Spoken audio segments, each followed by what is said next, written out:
여러분 안녕하세요. 야기나라입니다. 저희 교회는 한 10여일 전쯤에 인천 그 월미도 공원으로 야유회를 갔다 왔습니다. 근데 가을이 무르익어가는 그 정치와 그 다음에 단풍도 참 곱게 또 물들고 있었습니다.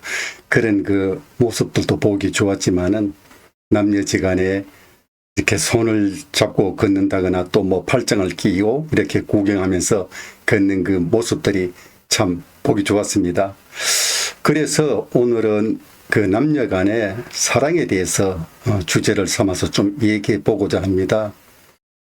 저는 그 몇 해 전이었던가요?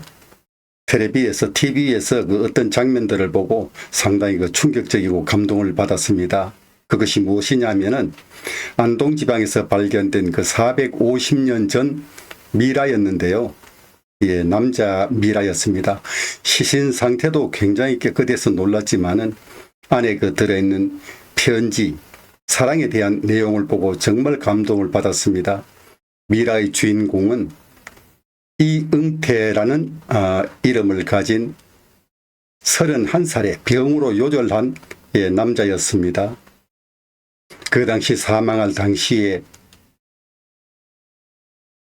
5살 된 그 아들이 한 명 있었고요. 또 아내의 뱃속에는 잉태된 또 아들이 또 한 명 있었습니다. 근데 그 남아 있었던 아내분이 자기 남편이 사망하니까 얼마나 애절했겠습니까? 예, 그것도 그 꽃다운 그런 31살 나이에 말이죠. 그래서 그 사랑에 대한 구구절절 사연을 또 편지를 써서 관에 함께 넣었고요. 그것이 한지의 먹물로 썼습니다. 그 당시 또 조선시대니까 예, 조선 그런 언문체로 해가지고 넣었고요. 그 다음에 또 더 감동적인 것은 아내분이 머리털을 잘라서 남편분의 쾌차를 빌면서 병완쾌를 빌면서 미투리도 함께 넣었습니다. 그 일명 원희 아빠의 그 편지 제목에도 보면은 앞에 원희 아빠에게 이렇게 나와 있습니다. 그 내용이 잠깐 보자면은 구구절절이 사연이지만 편지 내용이 굉장히 깁니다.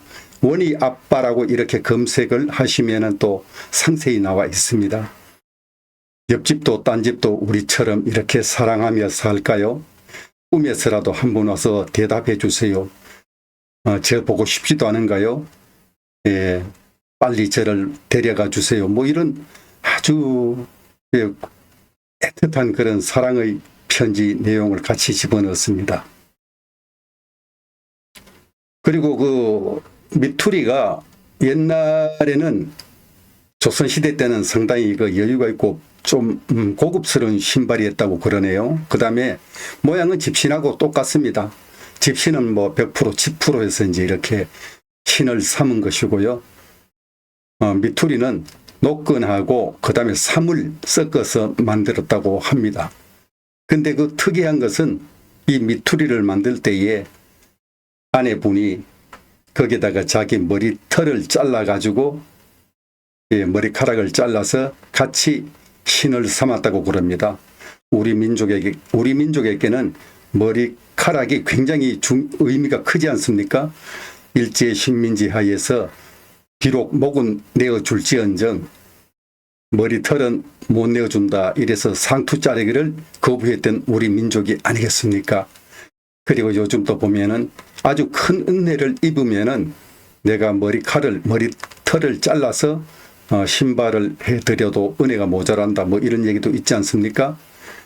예, 그러니까 굉장히 그 남편분을 사랑하고 병을 완쾌 비는 마음에서 아마 같이 신을 삼아서 관에 넣었던가 봅니다. 그 보존 상태도 아주 깨끗하고 완벽했습니다. 그리고 그 편지는 보통 그 옛날에 망자가 사망하면은 3일 정도 3일장이라고 해서 여유가 있지 않습니까? 편지는 그 중간에 썼는 것으로 추정이 된다고 그러고요.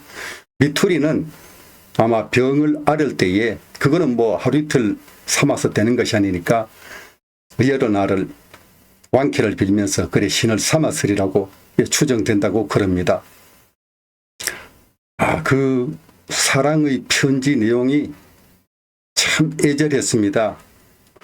그런 뭐 또 애절한 또 사랑이 있는가 하면은 우리 판소리 배비장전에 보면은 정비장이 제주관리 정비장이 그 기생 애랑에게 반해가지고 애랑이 이별할 때에 나에게 사랑의 징표를 보이라 이렇게 요구를 하죠. 그러니까 정비장이 자기 금리발을 뽑아서 애랑에게 줍니다. 금리발은 제가 지어낸 거고요. 그 원문에 보면은 앞니발을 뽑아서 줬다고 그렇게 돼 있습니다. 그런 해학적이고 희극적인 또 사랑도 있습니다. 그 다음에 또 뭐 춘향전처럼 해피엔딩으로 끝나는 그런 결말이 좋은 그런 사랑도 있지요. 근데 그것이 우리가 사랑이라는 것은 요즘 와서 보면은 그런 비극적으로 또 끝나는 그런 사랑들도 참 많습니다. 우리가 언제부턴가는 현대에 와가지고 참지 못하는 그런 포용하지 못하고 인내하지 못하고 그런 것 때문에 남녀간 결별을 할 때에 한 사람이 헤어지자는 요구가 있으면은 아주 그 잔인한 범죄로 끝나는 경우가 참 많이 우리는 보고 있습니다. 근데 옛날에는 그렇지 않았었거든요. 보면은 뭐 갑돌이와 갑순이를 봐도 한 사람이 시집 장가를 가면은 달 보고 우는 것이 고작이었습니다. 달 보고 울었더래요. 달 보고 우는 것이 고작이었고요. 그 다음에 또 우리 아주 최고의 우리의 가락이죠. 아리랑 보면은 나를 버리고 가시는 님은 심리도 못 가서 발병 난다. 고작 공격한다는 것이 심리도 못 가서 발병 난다는 것입니다. 그것은 애둘러서 얘기한다면은 그러니까 나에게로 다시 돌아오라, 어서 와라, 뭐 이런 뜻 아니겠습니까? 굉장히 그게 의미 있는 그런 사랑의 노래라고 봅니다. 오히려 한스러운 그거보다는 사랑했기 때문에 아마 그런 소극적인 공격으로 표현을 했다고 봅니다. 그렇게 소극적이었습니다. 저는 그 옛날에 조용필 창밖의 여자라는 노래를 참 싫어했습니다. 왜냐하면 그 내용이 자기가 사랑한 여인이 웨딩 마치를 올리는데 화촉을 밝힌 그 안을 창밖에서 바라보면서 그런 넋두리를 늘어놓는 그런 노래였거든요. 근데 왜 싫어했냐면은 남자라는 것은 여자가 간다면은 쿨하게 보내줘야죠. 이별 통보를 하면은 결혼을 하면은 사랑하는 사람은 놓아지는 것도 그것도 사랑 아니겠습니까? 배려하고 행복하기를 바라는 게 그게 사랑인데 왜 그렇게 넋두리를 하면서 창밖에서 보고 있으면 얼마나 무서운 장면입니까? 스토킹, 스토커죠. 요즘 그 보면은 스토킹 살인이 참 많지 않습니까? 그거는 우리가 꼭 버렸으면 좋겠습니다. 또 뭐 사랑을 한번 얘기해 보자면은 아주 옛날에 그분이 시인 도종환 여러분들 아시지 않습니까? 시인 도종환 그분이 국회의원도 하시고 또 문체부 장관도 역임을 하셨더라고요. 제가 그 한 40살쯤 먹었을 때에 시인 도종환 접시꽃 당신이라는 그 책을 봤었거든요. 거기 보면은 내용이 저런 게 있습니다. 뭐냐면은 당신 살아 생전에 옷 한 벌 못 해줬는데 죽어서 처음으로 배옷 한 벌 해입혔네. 이런 내용이 있습니다. 그것을 보고 그 40살 먹었을 때에 제가 참 울었습니다. 눈물이 나오더라고요. 그것이 내용이 뭐냐면은 시인 그 도종환 씨가 충북 그 청주 사람인 걸로 충북 청주 사람인데 국어 교사를 했습니다. 그 지방에서 하면서 굉장히 가난했어요. 그래서 아내가 자기가 하고 싶은 공부를 그만두고 남편 도종환 씨가 대학원에 가는 거를 공장에 다니면서 뒷바라지를 했습니다. 그러다가 아내가 20대 후반쯤 돼가지고 암으로 사망을 했죠. 뭐 얼마나 애달픈 사연입니까? 자기를 그렇게 뒷바라지하다가 또 사랑하는 아내가 일찍 그렇게 요절을 하니까 마음이 얼마나 아팠겠습니까? 그래서 평소에 아내는 접시꽃을 좋아했는데 접시꽃을 묘역에다가 묘지에다가 주위에 전부 다 심고 도종환 씨가 매일 찾아가서 그리워하면서 묘를 돌보고 그랬다고 합니다. 얼마나 감동적인 그런 사연입니까? 그래서 그 당시에 뭐 팬들이 참 많았습니다. 여성 팬들이 특히 많았죠. 저도 팬이었고요. 그 다음에 그 아까 얘기했던 배옷 한벌 해편네, 그것은 뭐냐면은 가난하니까 살아서는 옷 한 벌 이제 이렇게 선물을 못 했는데, 당신 생전 내가 옷 한 벌 선물 못하고, 옷 한 벌 못 입히고, 죽어서 처음으로 옷 한 벌 입혔네. 그게 배옷이라는 거죠. 배옷. 죽을 때에 우리가 입는 그 수의, 삼배로 만든 그 배옷을 말하는 거죠. 얼마나 내용이 애달픕니까? 예, 그랬습니다. 그런데 그분이 나중에 비난을 많이 받았죠. 왜냐하면은 그로부터 한 3년쯤, 4년쯤 돼가지고 그 미국에서 유소의 명문교를 졸업한 아주 제가 볼 때는 박사 학위를 딴 것 같습니다. 어떤 여성분하고 재혼을 했거든요. 예, 해가지고 뭐 그때부터는 돈 걱정은 없지 않았나 이런 생각이 듭니다. 그러니까 그렇게 사랑의 노래를 시집을 내고 또 그것으로 유명세를 탔는데 자기 아내를 그렇게 이제 또 버렸다고 해야 맞습니까? 예, 잊고서 또 재혼을 하는 것이 온당하냐 뭐 그래서 비난을 많이 받았죠. 근데 저는 요즘 생각하면은 그것이 뭐 차라리 맞다고 봅니다. 망자는 얼른 잊어버리고 새로의 길을 찾고 그래야 죽은 사람이나 산 사람이나 서로가 행복하다고 보거든요. 사망한 망자를 잊지 못하고 자꾸 그리워하고 한숨 쉬고 하는 것은 좋지 않다고 봅니다. 그 다음에 아까 제가 조용필 씨 노래를 했었죠. 그때 요즘은 근데 그 조용필 씨 노래도 조용필의 그 노래 주인공 뭐 창 안을 들여다보면서 그렇게 넋두리를 늘어놓는 그 노래가 요즘은 이해가 갑니다. 왜 이해가 가냐면은 그땐 젊은 어떤 뭐 치기라고 그럴까요? 이해가 안 갔습니다만 요즘은 늙으니까 이제 여성 호르몬이 많이 나오는 거 봐요. 그럴 수도 있겠구나. 얼마나 사랑했으면 이해가 충분히 갑니다. 예, 그렇습니다. 그 다음에 또 이제 뭐 사랑이라는 것은 배려하고 용서하고 뭐 이런 것이 아니겠습니까? 사랑이라는 것은 눈물의 씨앗입니까? 눈물의 씨앗만은 아닌 것 같습니다. 뭐 행복도 웃음의 씨앗도 될 수 있는 것이죠. 사랑은 동전처럼 애증관계가 양면에 동시에 존재하는 것 같습니다. 그래도 이렇게 우리가 살아서는 부부지간이나 연인지간이나 서로 사랑하면은 좋은 일이 아니겠습니까? 노래 한번 불러보겠습니다.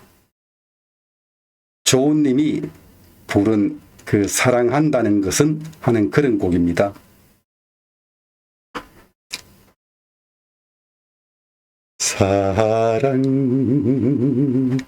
사랑한다는 것은 나를 지워가는 훈련 모든 것 내어주어도 자신의 부족함만 보는 것 사랑한다는 것은 나를 비워내는 훈련 내 삶에 진액이 말라가도 더 주고픈 애절함만 있는 것 사랑한다는 것은 함께 아파하는 것 내어주는 희생이 있어도 기쁨으로 여기는 것.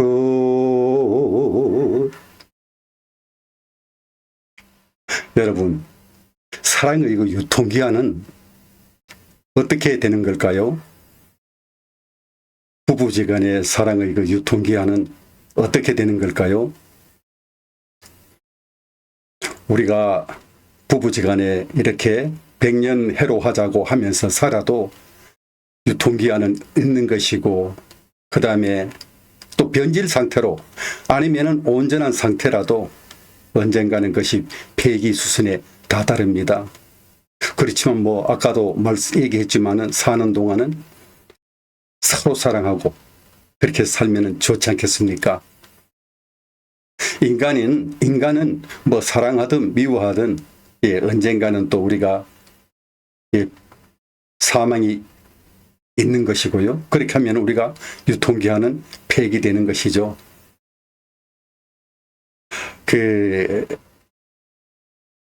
곡성 지방에 107세에 사신 노인분이 계셨습니다. 그래서 인터뷰를 요청을 했죠. 그래서 인터뷰를 요청을 하면서 물었습니다. 아이고, 어르신, 어떻게 이렇게 사시면서 미운 사람이 그렇게 한 사람도 없었나요? 이러니까, 뭐, 있었지. 있었어. 많이 있었어. 그래서 어떻게, 용서하시고 이렇게 스트레스 안 받고 오래 사셨습니까? 하니까, 다 죽었어. 지금은 다 죽었어. 좀 썰렁한 유머입니까? 원래 인터뷰 내용에 보면은 그렇지 않고요. 어떻게 이렇게, 몇 명 있었는데, 그냥 두니까 뭐 다 죽던데 뭐, 이렇게 얘기를 했습니다. 여러분, 유통기한이 없는 하나님과의 사랑은 어떻습니까? 하나님의 본질은 사랑입니다. 하나님은 항상 우리와의 사랑을 원하시고 계십니다. 말로만 아닙니다. 그 사랑을 증거하시려고 아들 예수님을 우리에게 보내주셨습니다. 그러면 이번엔 우리가 화답할 차례입니다. 그 배신, 짝사랑의 고통이 없는 우리가 가슴 설레는 온 사랑을 한번 해보는 겁니다. 죽어서는 우리가 영생 구원을 바라지만은 또 살아서도 평안과 기쁨을 우리 함께 누렸으면 합니다. 여러분, 감사합니다. 안녕히 계십시오.